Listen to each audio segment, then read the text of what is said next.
During the parade itself, I was in the crowd distributing some of these magazines, and suddenly all the hairs on my body just stood on end. I felt so different. And I turned around to look behind me, and right behind me was Srila Prabhupada dancing. So I felt Srila Prabhupada before I saw him. That's how strong of a personality he was.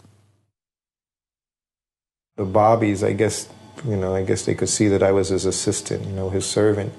And they said to me, you have to tell your leader to sit down because he's making too much of a commotion in the streets. We need to get order in the streets. They didn't like, they considered it very disorderly, all this dancing around.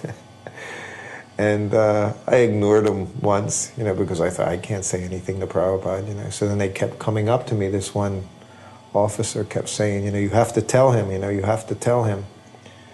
And so finally I went up to Prabhupada, and he was just like us as he was dancing around and walking, and I went up to him, and from behind I tapped him on the shoulder, and he turned around and looked at me, and I said, Prabhupada, I said, they're saying you have to sit down in your seat. And he just kind of just paid no attention at all and just spun back around and continued to dance, So I just shrugged my shoulders. I went back up to the Bobby and I said, if you want him to stop, I said, you tell him. I said, because he won't listen to me.